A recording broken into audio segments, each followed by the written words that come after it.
ఐదో అధ్యాయంలోకొచ్చేసరికి అదే పరమగీతంలో లోకానుసారమైన జీవితం చాలా బావుందంట. అప్పుడు దేవుడు వాకిలి తట్టుతున్నా కూడా తలుపు తీయడానికి ఆమెకు అలసటొచ్చేసింది. ఆ మత్తులో పడిపోయింది. ఆ టయానికి తీసే వరకు దేవుడెళ్ళిపోయాడు. ఆయన స్నేహితుడు, ఆయన ప్రియుడు ఎళ్ళిపోయాడు.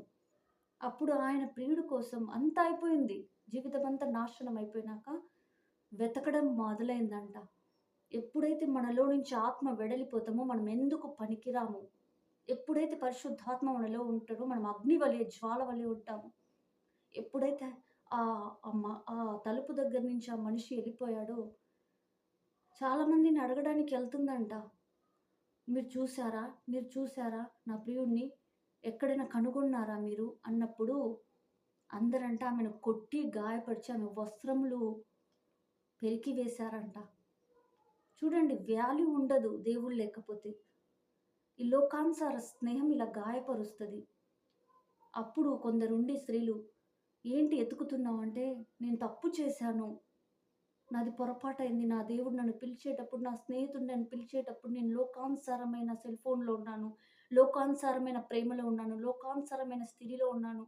లోకానుసారమైన అన్ని ఆచారాల్లో నేను పడి ఉంటిని. ఆయన పిలిచి, పిలిచి వెళ్ళిపోయాడు.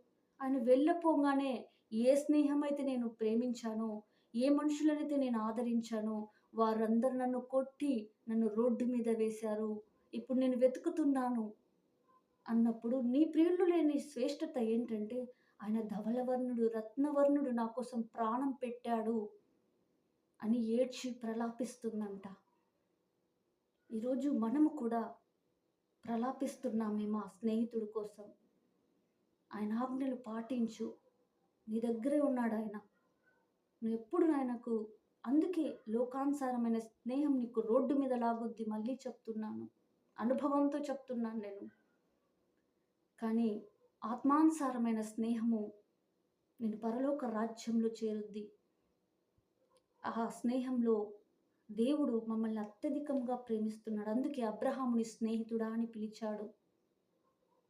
అబ్రహాంని స్నేహితుడా అని పిలిచాడు. మోషేను ఇల్లంతటిలో నమ్మకమైన వాడా అన్నాడు. దావీదుని నా ఇష్టానుసారుడా అన్నాడు. మరి మనల్ని కూడా చూసి దేవుడు సంతోషపడాలి. మన ప్రవర్తన ఆయన ప్రవర్తనలాగా ఉండాలి. ఎవరిని నమ్మకూడదు. దేవుడు తప్ప ఈ లోకంలో మనల్ని ఎవరు ప్రేమించలేరు. మాటలు ఎన్నో చెప్తారు. కానీ ఒకటి కూడా నెరవేర్చలేరు. ఈరోజు నువ్వు ఏ స్థితిలో ఉన్నావో, ఏ పరిస్థితిలో ఉన్నావో